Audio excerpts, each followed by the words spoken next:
Before I begin this story, a story about how my own son treated me worse than a stranger in my own home, I have to ask, have you ever been so utterly betrayed by someone you loved that it nearly broke you? My son, David, thought he could just take everything from me, leave me with nothing, not even my dignity.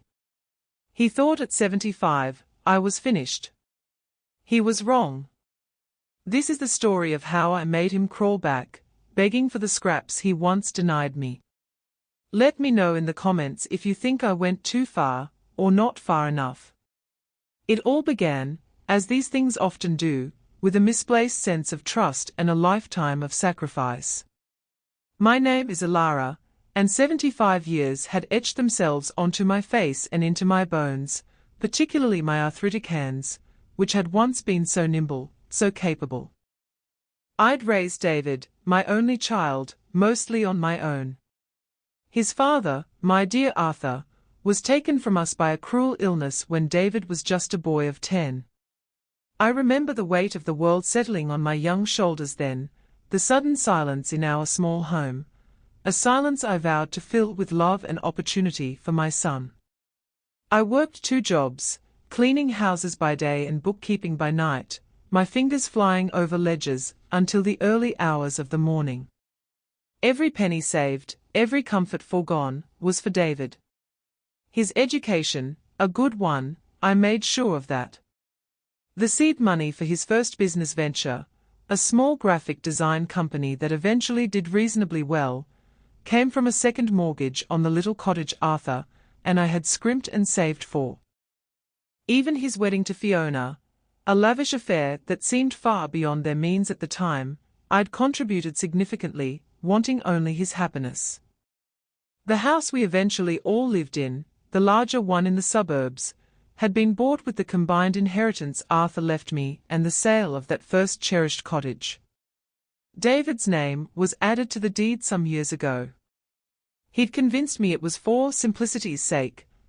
After he'd overseen some renovations, I later realized that primarily benefited his growing family and ego, not my comfort. He'd presented it as him helping me, managing my affairs as I got older. I, foolishly, believed him. I saw a caring son, not a calculating one. After a rather nasty bout of pneumonia a year prior, the one that had left me weaker than I cared to admit, David and Fiona had suggested, quite reasonably it seemed at the time, that I sell my own smaller, more manageable bungalow and move in with them. "We can take care of you, Mom," David had said, his arm around my shoulder, his voice filled with what I mistook for genuine concern. "You shouldn't be alone," Fiona had smiled, a tight, thin smile that I now recognize as predatory, and echoed his sentiments. The proceeds from my bungalow sale, a considerable sum, were deposited into a joint account, one David assured me was for household expenses, and my future care. He controlled it, of course. I was given a small allowance, barely enough for my personal toiletries and the occasional small gift for my grandchildren, Leo and Mia. Initially, it was tolerable. I told myself it was an adjustment. I had my own small room, though it was noticeably colder than the rest of an already chilly house, and I relished the presence of my grandchildren, even if they were, as children often are, loud and demanding. I tried to make myself useful, helping with light chores, reading to the children, offering a listening ear. But the dream of being a cherished elder in a loving family home soon began to unravel, thread by painful thread. The shift was insidious at first, a slow tightening of the noose. The care I was promised morphed into an expectation of servitude. My days became a relentless cycle of chores that were far from light.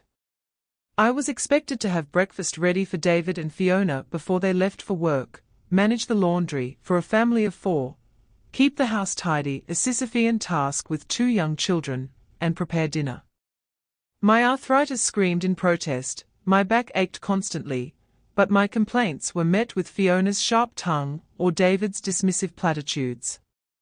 "Oh, Mom, a bit of activity is good for you," David would say, not looking up from his phone. Fiona was more direct. You need to pull your weight, Elara. We are not running a hotel. The food, that was perhaps the cruelest part. It began with subtle comments. Mom, that rich dessert isn't good for your blood pressure, Fiona would coo, removing the plate before I'd had more than a bite. Or David would say, we are trying to eat healthier, Mom, so just a small portion for you. Soon, small portions became meager rations. While they feasted on roasted chicken or steaks, my plate would hold a couple of overcooked vegetables and perhaps a sliver of meat, if I was lucky. Often, it was just the children's leftovers, cold and congealed. Sometimes, my dinner was forgotten altogether. I'd sit in the kitchen, hunger gnawing at me, listening to their laughter from the dining room, the clinking of their cutlery a mocking soundtrack to my invisible suffering.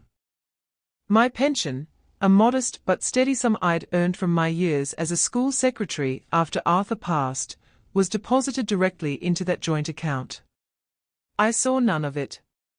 When I dared to ask David for a little extra money for a new pair of supportive shoes, he'd sigh dramatically. Mom, money is tight. Fiona wants to redecorate the lounge. You understand, I understood all too well. I saw the new clothes Fiona bought, the expensive gadgets David acquired, the weekend trips they took, leaving me behind to look after the children and the house, often with barely enough food in the fridge to last until their return. My grandchildren, Leo and Mia, were perhaps my only solace, yet even that was tainted. Fiona would instruct them, don't bother Grandma too much, she's old and tired. They were taught to see me as a burden, an antique piece of furniture that was always in the way. One evening, I was feeling particularly unwell, a deep chill in my bones that no amount of blankets could dispel. I asked Fiona if she could perhaps make me a hot drink. She rolled her eyes. Can't you see I'm busy, Elara? Honestly, you're becoming more demanding than the children. She was scrolling through social media on her tablet, a glass of wine at her elbow. Later that night, huddled in my cold room, the faint aroma of their takeaway pizza wafting under my door, I overheard them talking in the kitchen. Their voices were low, but the thin walls of my room offered little privacy. She's getting worse, David, Fiona said, her voice sharp. She's constantly complaining about something. And she eats like a horse, even though we barely give her anything. A bitter laugh escaped me at that irony. I know, David replied, his tone weary. I've been looking into some places. There's one, Oakwood Gardens, it's affordable. My blood ran cold. Oakwood Gardens had a dreadful reputation in the community, a place spoken of in hushed, horrified tones, known for neglect and despair. Affordable is good, Fiona said, her voice brightening. We could use her room as a proper office for you. And think of the money we'd save on her food and, well, everything. David murmured something indistinct, but the intent was clear. That was the moment. The true, undeniable last straw. They weren't just neglecting me, they were actively planning to dispose of me, like unwanted refuse. The love I had poured into my son, the sacrifices I had made, meant nothing. I was just an obstacle, a financial drain. The cold in my room seemed to seep into my very soul, but amidst the ice, a tiny, hard flame of resolve flickered to life. They thought I was finished. They had no idea.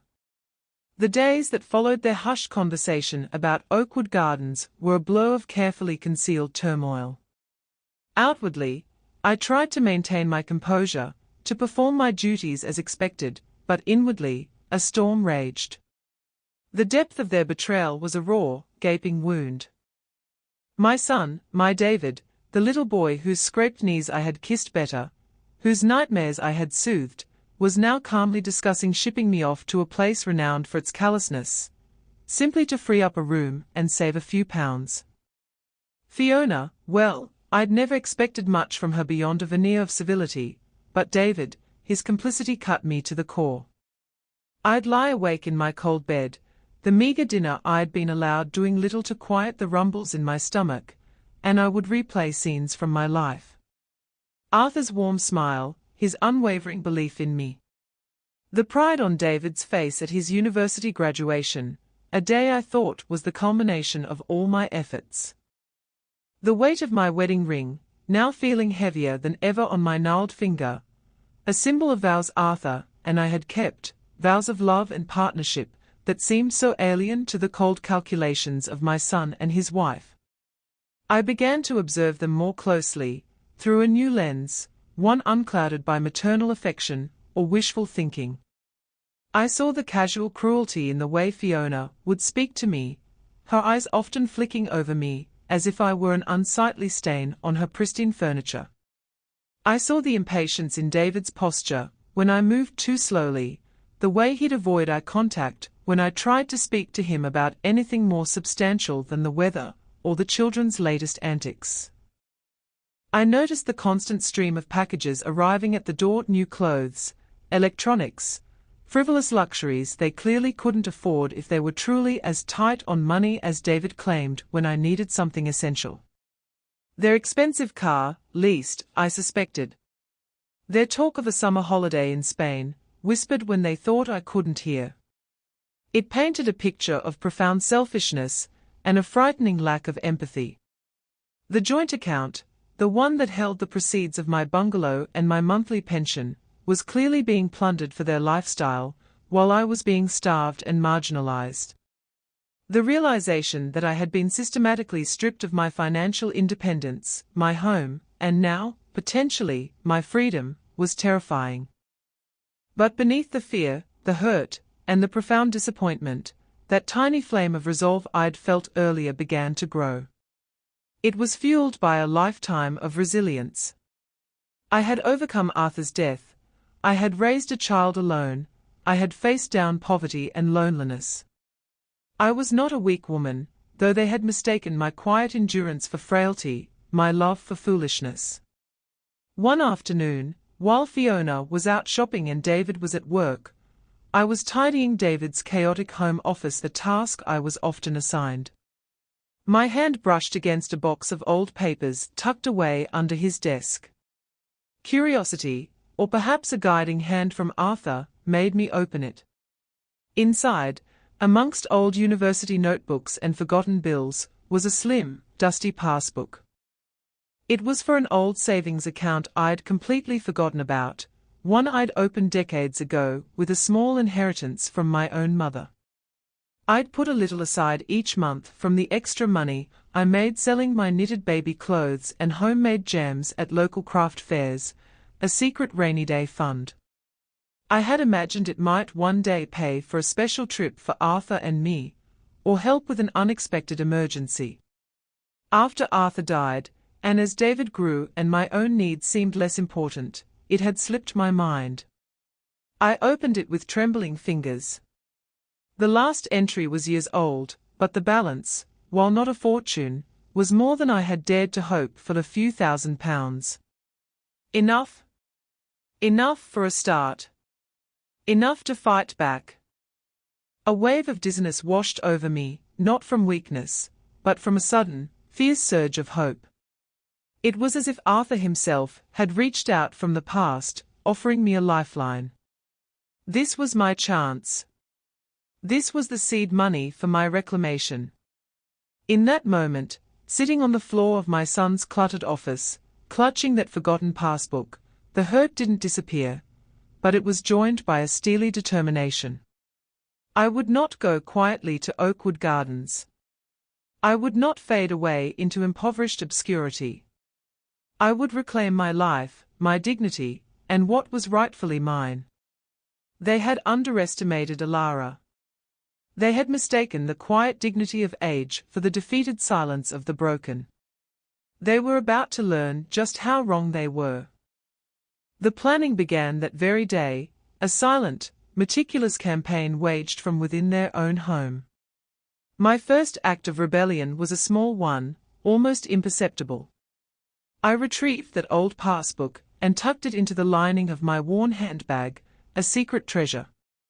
The knowledge of that small fund, my own independent money, was like a shield against the daily barbs and deprivations. I started to document everything. In a small, cheap notebook I bought with the last of my pocket money, I meticulously recorded every slight, every insult, every meager meal. Dates, times, specific words Fiona used, David's dismissive remarks, the occasions I was left hungry or cold. I noted down their extravagant purchases, the holidays they discussed. My handwriting was shaky from the arthritis and the chill that always seemed to permeate my room, but my resolve was firm. I wrote as if I were preparing a legal brief, though at that stage, I wasn't entirely sure what I would do with the information. It just felt important to have a record, a testament to what I was enduring. I knew I couldn't do this alone. My mind, sharpened by necessity, began to sift through my contacts, my memories. Most of my old friends were gone, or, like me, were in circumstances where they couldn't offer much practical help. Then I remembered Sarah. Sarah Kendrick. She was Arthur's niece, his younger sister's daughter. A bright, kind girl who had grown into a sharp, compassionate woman.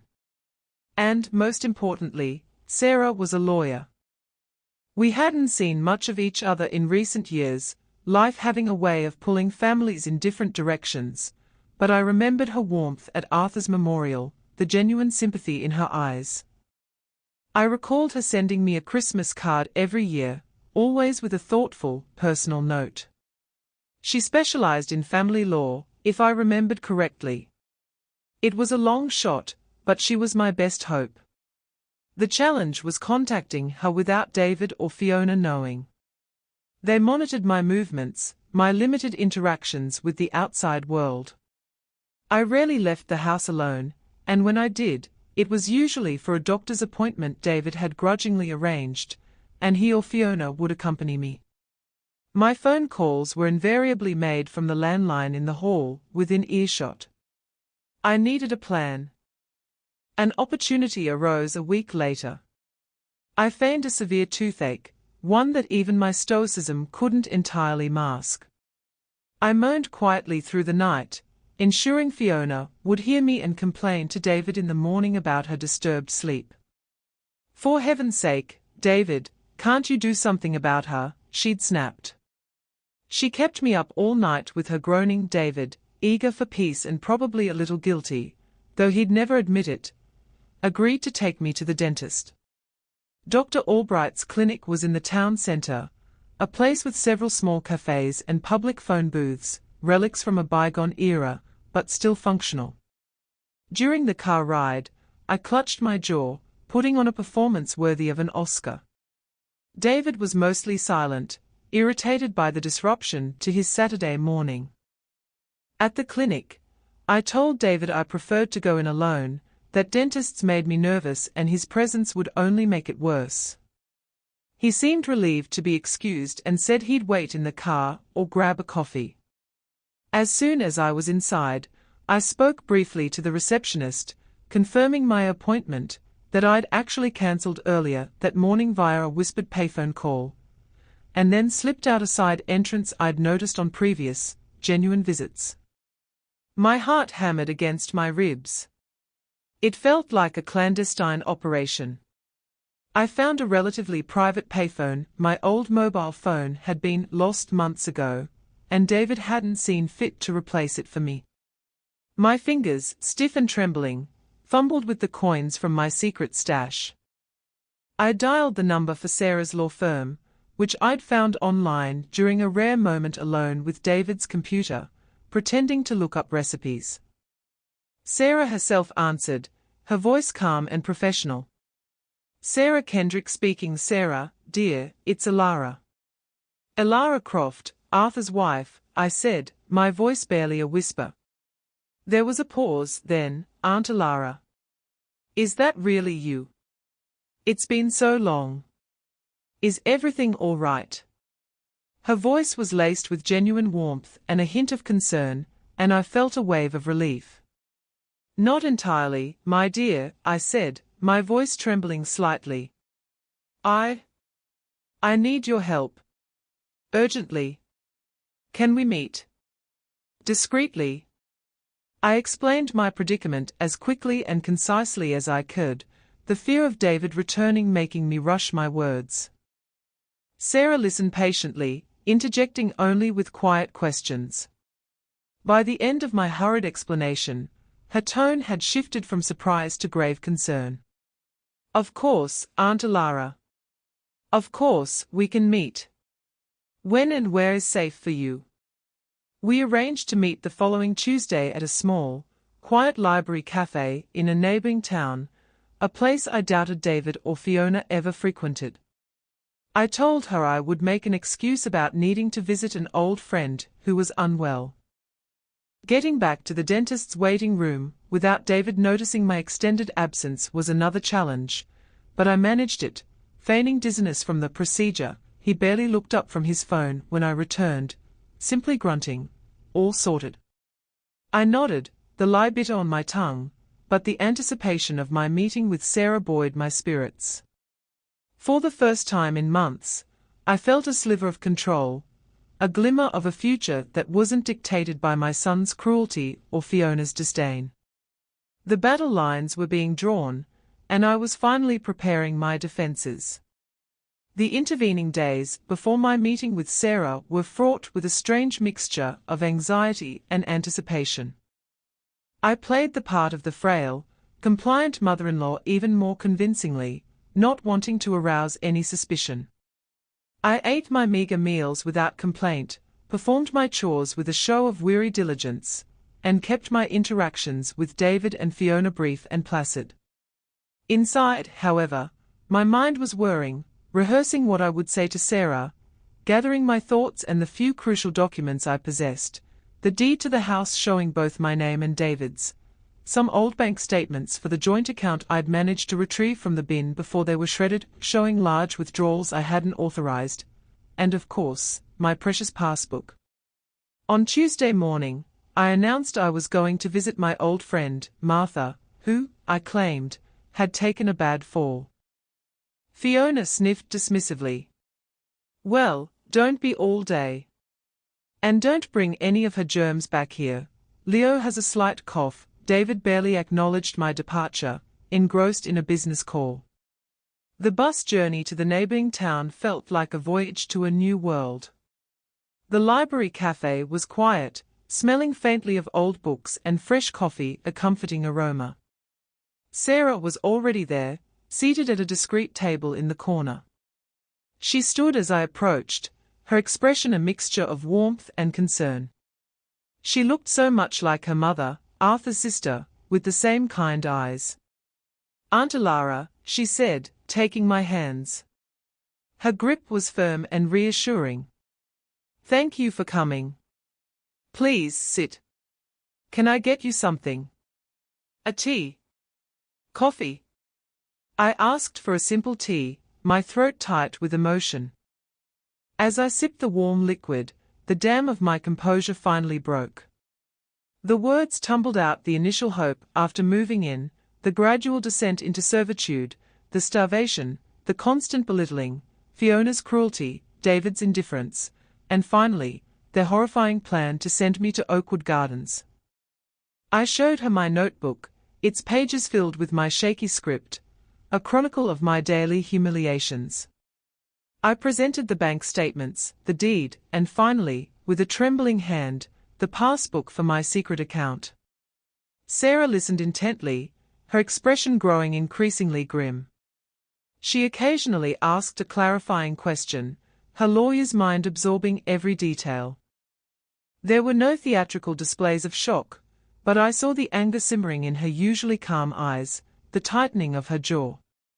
When I finally finished, a heavy silence hung between us. Sarah reached across the table and gently patted my hand.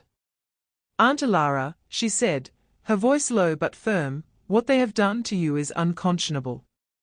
It's elder abuse, plain and simple, both emotional and financial. And we are going to fight this." Hearing those words, that validation from a legal professional, a woman I trusted, was like a balm to my wounded spirit. For so long, I had felt alone, invisible, questioning my own sanity at times. Sarah's calm confidence was infectious. She carefully reviewed the documents. The joint account is problematic, she explained. Because it's in both your names, David has been able to withdraw funds legally, even if it was morally reprehensible. Recovering that money will be difficult, though not impossible to argue coercion given the circumstances. Your pension, however, we can protect immediately. We'll open a new account in your name only, at a different bank, and redirect your pension payments there.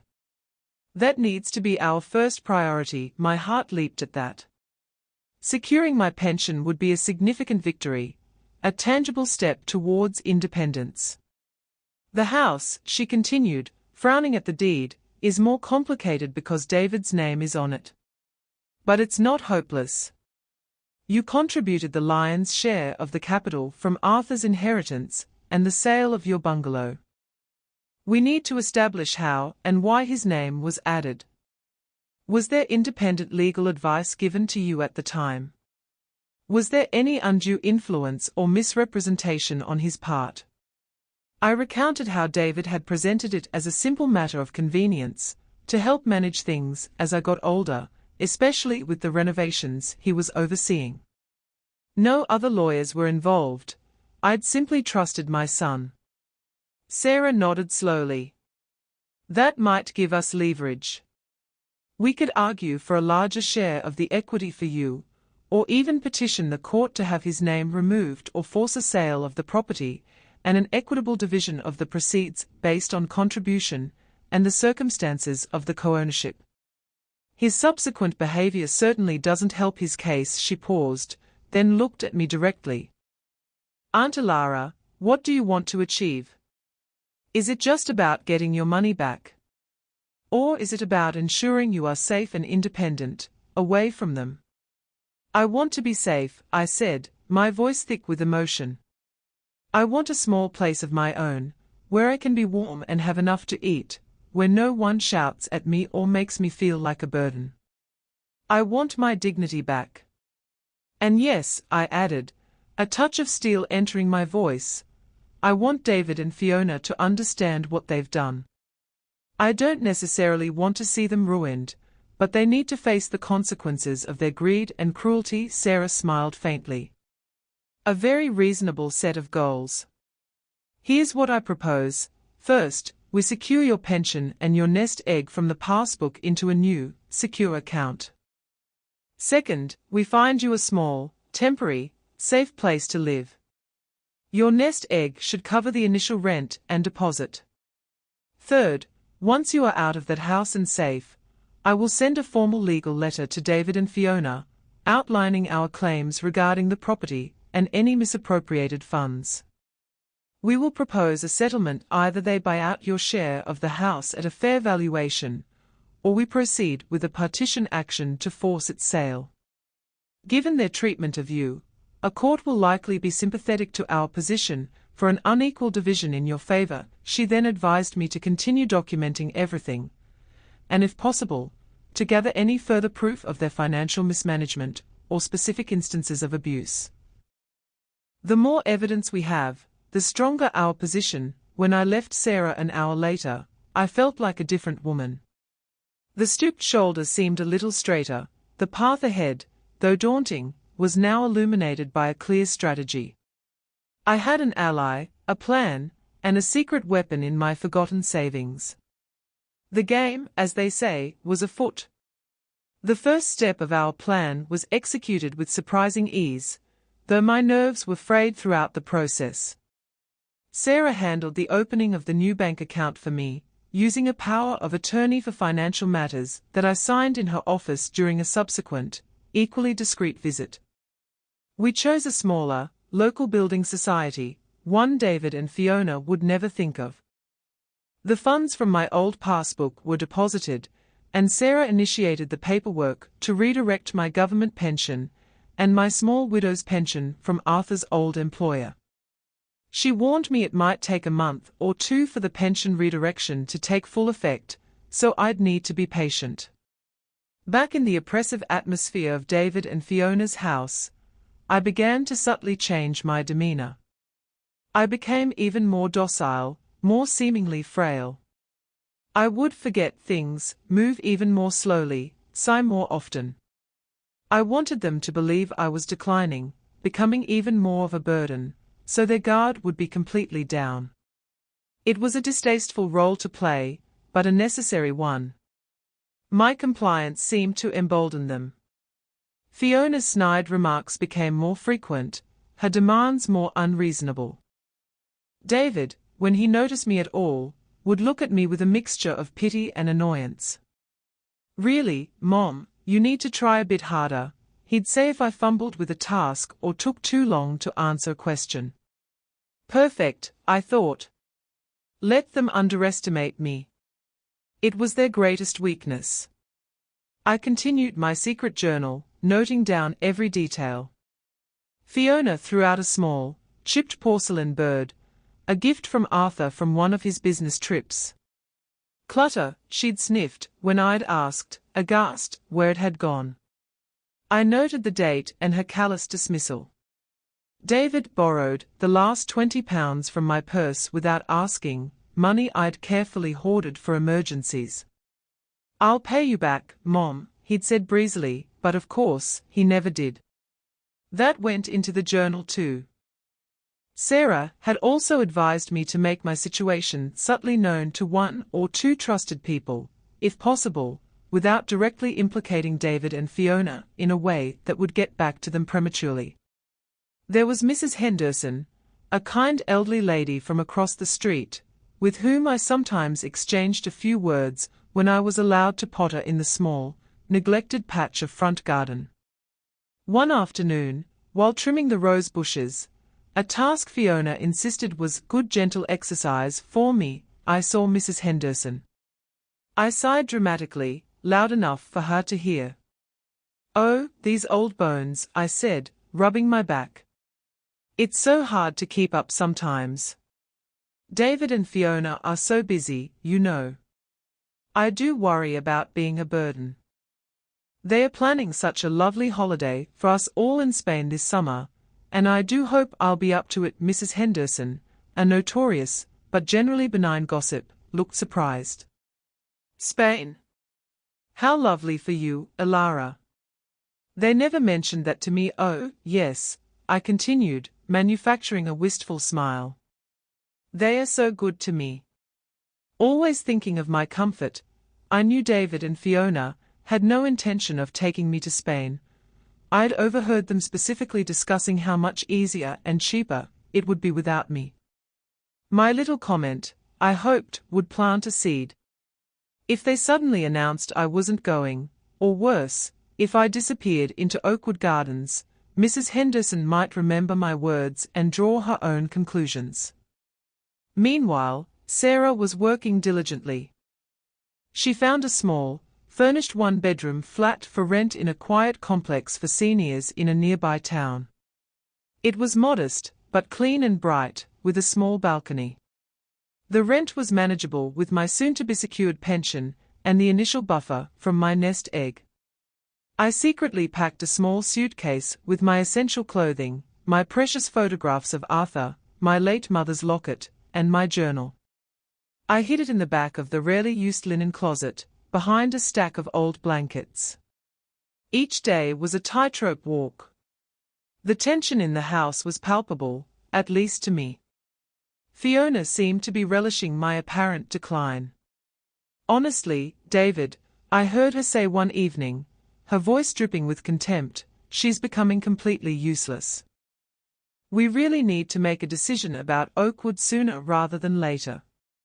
I can't stand having her underfoot like this much longer." David mumbled something noncommittal, but he didn't defend me. That night, I barely slept. The thought of Oakwood, even as a fading threat, still sent shivers down my spine. But now, it was mixed with a fierce determination. My escape was drawing nearer.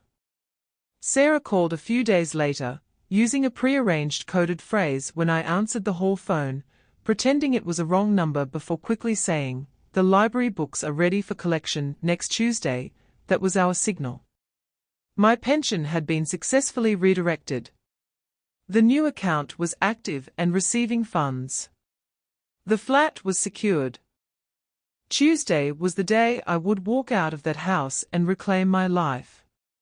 I felt a surge of adrenaline, a lightness I hadn't experienced in years. The long, dark tunnel I'd been trapped in finally had a visible end.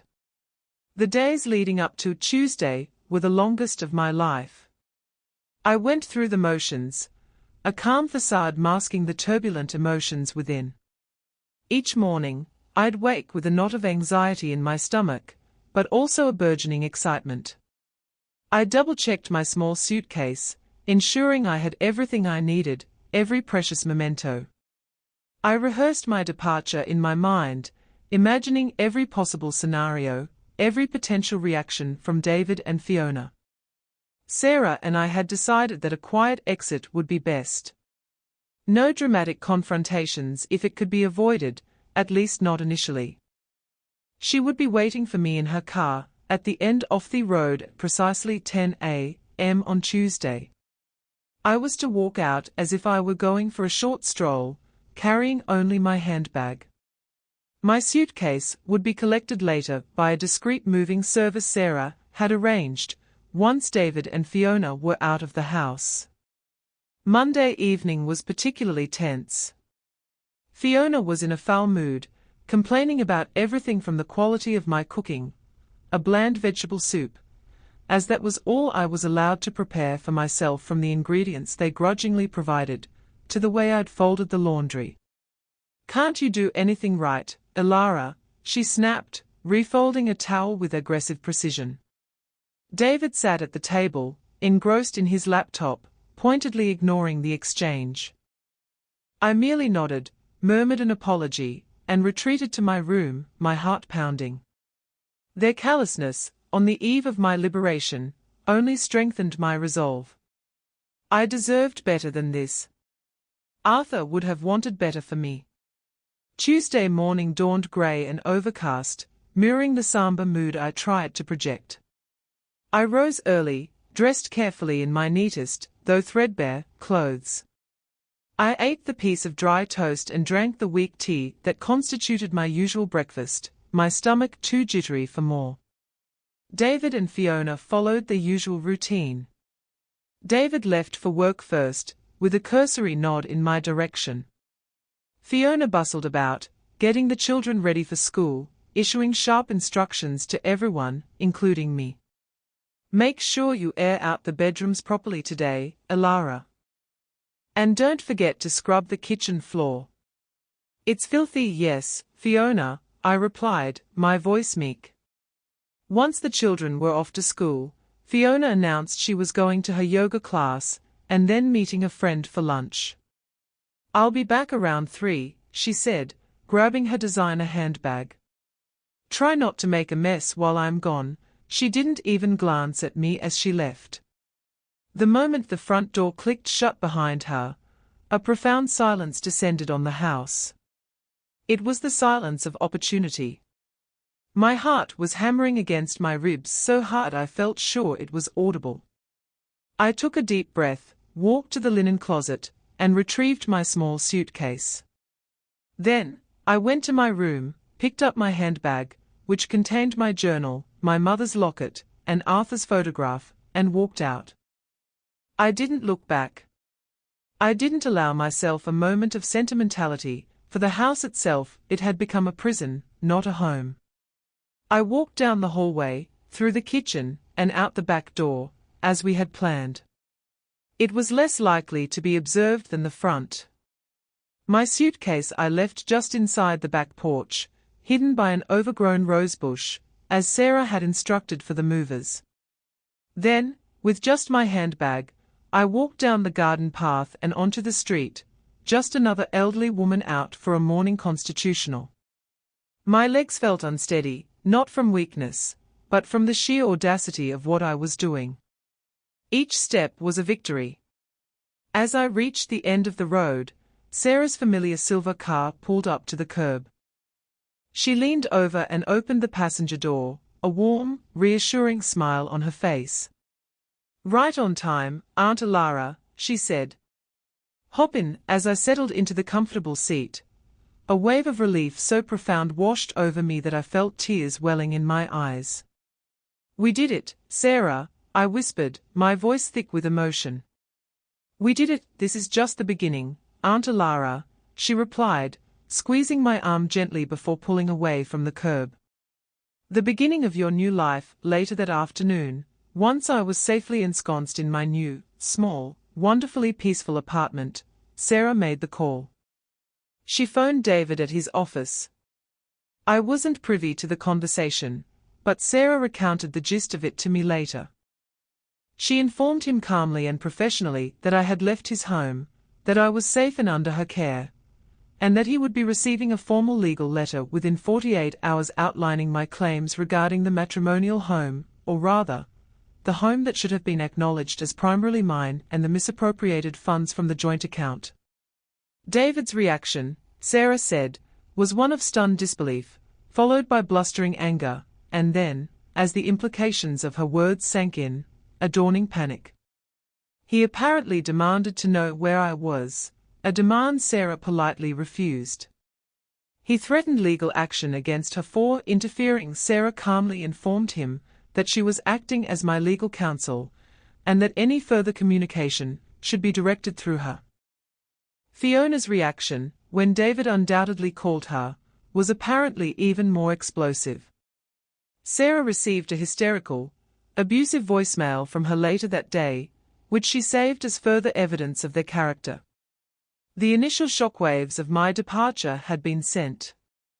Now, the real battle for my assets and my peace of mind would begin. But for the first time in what felt like an eternity, I felt safe.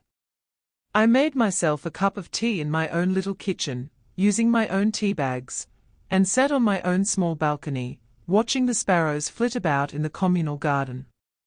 The air tasted sweet. The days immediately following my departure were a whirlwind of activity, but for once, it was activity on my terms, managed with the calm efficiency of Sarah. The legal letter, meticulously drafted, was dispatched to David and Fiona via recorded delivery. It laid out my claims clearly: a significant majority share of the equity in the house, based on my initial capital contribution, and their subsequent unjust enrichment at my expense. A demand for an accounting of the funds from the joint account, particularly my pension payments and the proceeds from my bungalow sale, and a clear statement that I would not be returning to their home under any circumstances. The response was, predictably, chaotic. David attempted to call me numerous times on the new, inexpensive pay-as-you-go mobile phone Sarah had provided me with. I let all his calls go to voicemail. His messages, which Sarah and I listened to together, were a revealing progression from anger and accusation. "How could you do this, Mom? After everything we've done for you. You've embarrassed us," to feigned concern, "Mom, we are worried about you. Are you okay? Please just tell us where you are." And then, as the silence from my end persisted, to a tone of grudging negotiation, "Mom, perhaps we can talk about this. There's no need for lawyers. We can sort this out as a family." Fiona, true to form, sent a barrage of furious, self-pitying texts to my old number, which was no longer active, and then somehow got hold of Sarah's work email, sending rambling diatribes accusing me of being ungrateful, senile, and manipulated by Sarah.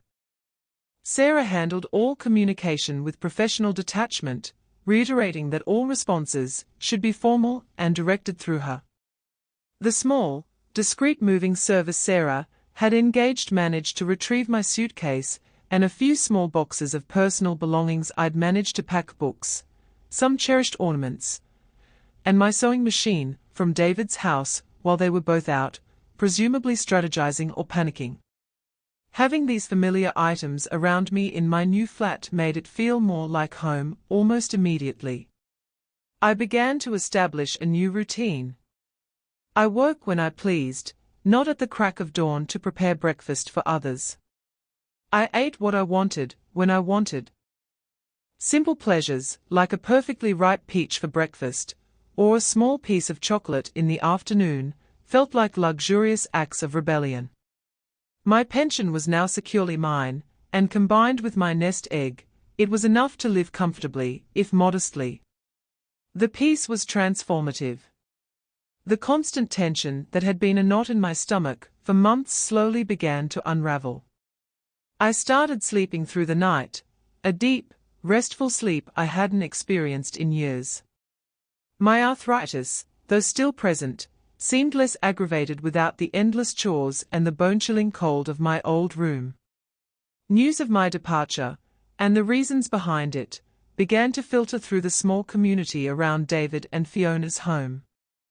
Mrs. Henderson, the neighbor I'd spoken to, apparently remembered my comment about the holiday in Spain and Fiona's subsequent complaints about my increasing uselessness.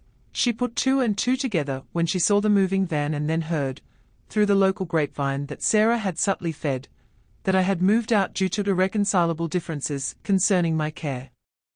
The narrative that David and Fiona had so carefully constructed, that of dutiful children caring for an aging parent, began to crumble. They faced awkward questions from other neighbors, subtle coolness from acquaintances at the school gate. Their carefully curated image was tarnishing. The true beauty of poetic justice began to unfold in their own home. Without me there to cook, clean, and manage the household, David and Fiona were forced to confront the domestic reality they had so long delegated. Sarah learned through a mutual acquaintance that their pristine house was rapidly descending into chaos.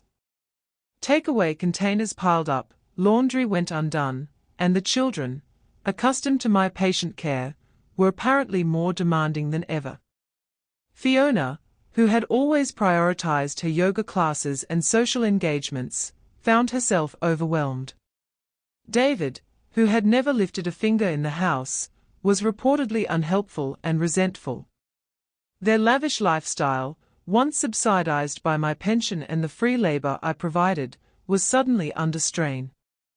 They had to pay for childcare, for cleaners, if they could afford them, on top of everything else, and the full cost of their groceries without my contribution. The legal process for the house moved forward. David, after his initial bluster, engaged a solicitor. Their first offer was laughably small, a token sum that barely acknowledged my financial input. Sarah, with my full agreement, rejected it outright and countered with our well-substantiated claim for a significantly larger portion, threatening to proceed with a court application for sale and unequal division if a reasonable settlement wasn't forthcoming. The pressure was mounting on them, not on me. I was safe, secure, and surprisingly content in my little haven, supported by Sarah's unwavering competence. They, on the other hand, were living in a house that was no longer a symbol of their success, but a monument to their greed and folly, a house they might very well lose or be forced to sell at a price that would shatter their financial comfort. The irony was not lost on me. They who had starved me of food and affection were now starving for a solution to the mess they had created. The turning point, the moment David truly began to understand the gravity of his miscalculation, came about a month after I'd left. The initial legal skirmishes had yielded little progress. His solicitor, likely instructed by a desperate and deluded David and Fiona, continued to lowball their offers, attempting to portray me as an embittered old woman being manipulated. Sarah, ever professional, systematically dismantled their arguments with facts, figures, and the quiet threat of my journal detailing years of neglect and financial abuse. The financial strain on David and Fiona was clearly becoming acute. Their mortgage payments on the large house were substantial. Without my pension flowing into their coffers, and with the added expenses of childcare, and having to actually buy all their own food, their carefully constructed illusion of affluence was crumbling. Rumors reached me, via Sarah, who heard them from a very contrite and apologetic distant cousin of David's who had always been fond of me, that they were arguing constantly. Fiona, it seemed, was not coping well with the loss of her unpaid servant and the sudden need for fiscal responsibility. One Tuesday afternoon, there was a knock on my apartment door. I wasn't expecting anyone. Through the peephole, I saw David. He looked dreadful. His usually immaculate hair was disheveled, there were dark circles under his eyes, and his expensive suit looked rumpled, as if he'd slept in it. He looked smaller, somehow, diminished. My first instinct was to ignore him, to pretend I wasn't home. But then, a stronger impulse took over. I wanted to see this. I wanted to hear what he had to say, now that the tables were so dramatically turned. I opened the door a crack, keeping the security chain on.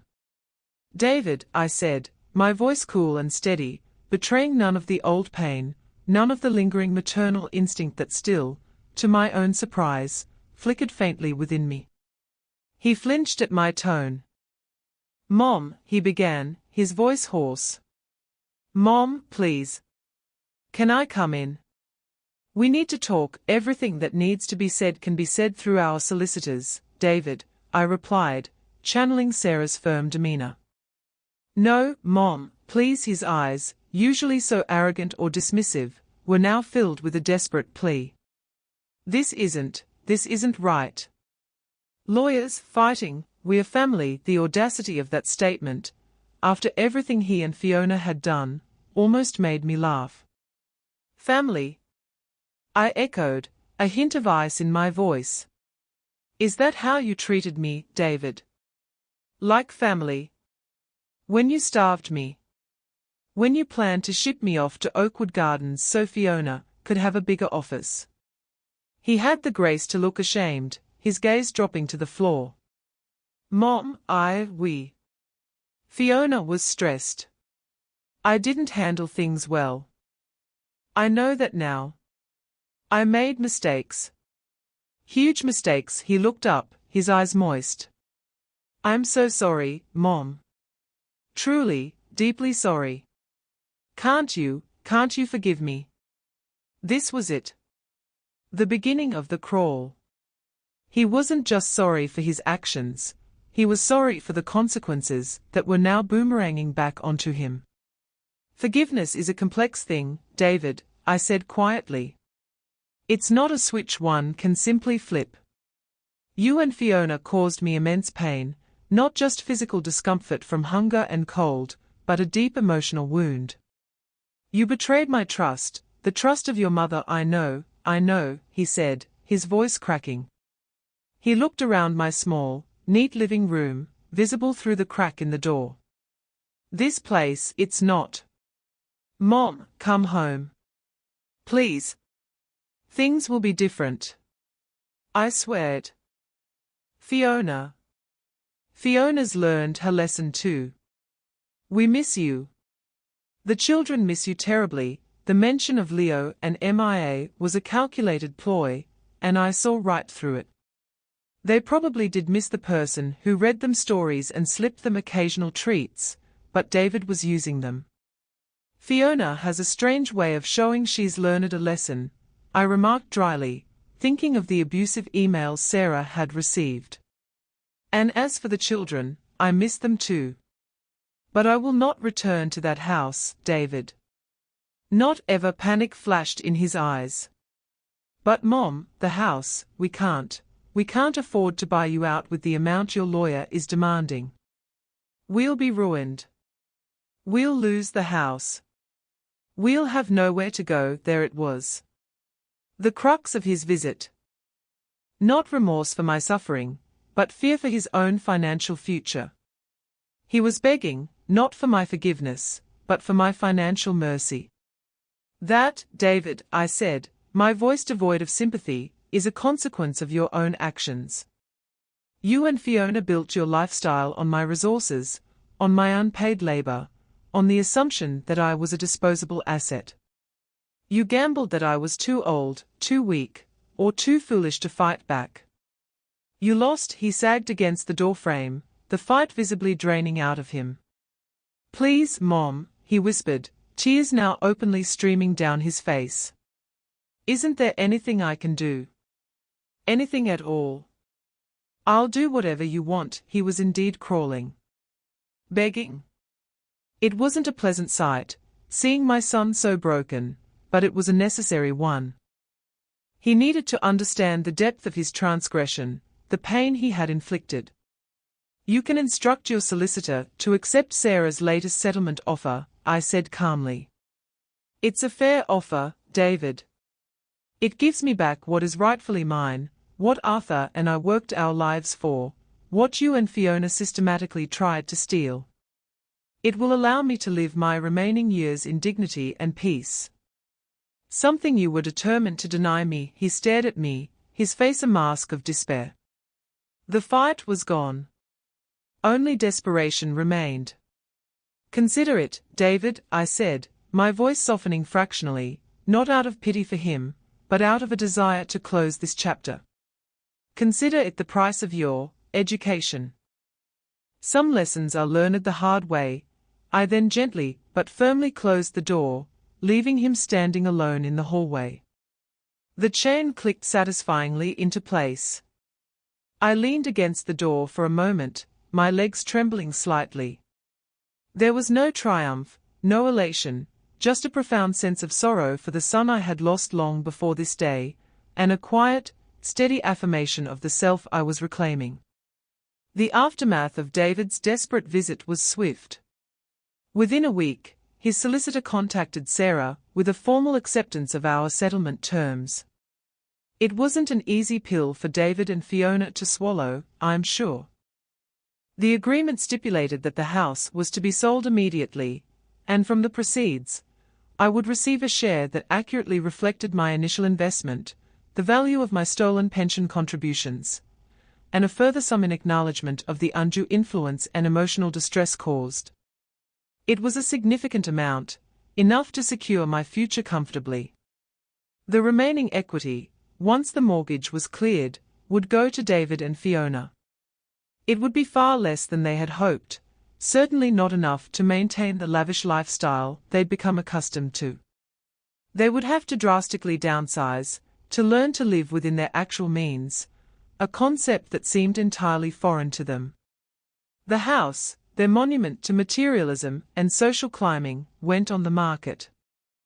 I heard through Sarah, who still had discreet channels of information, that it sold relatively quickly, though perhaps not for the premium price David and Fiona had bragged it was worth. The universe, it seems, has a way of balancing the books. With my financial future secured, I set about creating a true home for myself. The small, rented seniors' flat had been a sanctuary, but I yearned for something that was truly mine. With Sarah's astute help navigating the property market, I found a delightful little cottage, not unlike the one Arthur and I had first owned, though this one was smaller, more manageable, with a tiny garden perfect for my now less ambitious horticultural endeavors. It was in a quiet, friendly neighborhood, with a library and a park within easy walking distance. Decorating it was a joy. I chose warm, cheerful colors, comfortable furniture that suited my old bones, and filled it with my books, Arthur's photographs, and the few precious mementos I'd salvaged. My little porcelain bird, which Sarah had miraculously managed to find listed on an online marketplace, Fiona, in her arrogance, had tried to sell it rather than simply trash it, now had pride of place on my mantelpiece. I reconnected with a few old friends who were still in the area, and made new ones at a local seniors activity group Sarah encouraged me to join. I took up watercolor painting, something I'd always wanted to try but never had the time for. My days settled into a peaceful rhythm, filled with simple pleasures: a morning cup of tea in my sunny garden, a leisurely walk, an engrossing book, a chat with a friend, the quiet satisfaction of a well-tended home. I even got a cat, a placid ginger tabby I named Arthur, who would purr contentedly on my lap in the evenings. As for David and Fiona, their downfall was as quiet and undramatic as my rise. They were forced to move into a much smaller, rented apartment in a less desirable part of town. Their expensive car was repossessed. Fiona, I heard, had to take a part-time job in a department store to make ends meet, a far cry from her leisurely lunches and yoga retreats. David looked perpetually stressed and defeated. Their marriage, already strained by their financial woes and the public exposure of their cruelty, was reportedly on shaky ground. They had made their bed of greed and deceit, and now they were forced to lie in it. I rarely thought of them with anger anymore. That emotion had burned itself out, replaced by a kind of weary pity and a profound sense of detachment. They were like characters in a play I had once been forced to watch, but whose storyline no longer concerned me directly. Occasionally, I would feel a pang of sadness, not for the son David had become, but for the little boy he once was, the child full of promise and affection. Where had that boy gone? When had he been replaced by this hollow man, driven by entitlement and a desperate need to impress? It was a question I would likely never answer. My vindication wasn't loud or vengeful. It was quiet, resolute, and deeply personal. It was in the warmth of my own hearth, the taste of food I had chosen and prepared for myself, the undisturbed peace of my own company, the dignity I had fought so hard to reclaim. They had thought me finished at 75, a spent force, easily discarded. They had profoundly underestimated the strength of a mother wronged, the resilience of a spirit determined not to be broken. One afternoon, Sarah came for tea. We sat in my little garden, surrounded by the scent of roses and lavender, the new Arthur purring at our feet. "You seem happy, Elara," she said, smiling. "Truly happy I am, my dear," I replied, looking around at my small, perfect world. "I have peace. And I have myself back." They had everything, you know, a comfortable life, a family. And in their greed for just a little bit more, for what wasn't theirs to take, they lost sight of what truly mattered. Some lessons, I suppose, are only learned the hard way, through the bitter taste of consequence. It was a quiet, understated observation, but it summed up the profound irony of their self-inflicted downfall. They had sought to possess everything and ended up with so much less, while I, who had been left with almost nothing, had found a quiet abundance. My story isn't one of hatred or revenge, not really. It's a story of survival, of reclaiming one's worth, and of the enduring power of quiet resolve. It's a testament to the fact that it's never too late to stand up for yourself, no matter how old or frail you may feel, or how powerful your oppressors may seem. My son crawled back begging, not for love or forgiveness in the end, but for reprieve from the consequences of his own actions. And in denying him that easy escape, I didn't just punish him, I liberated myself. And that, I've found, is the sweetest vindication of all.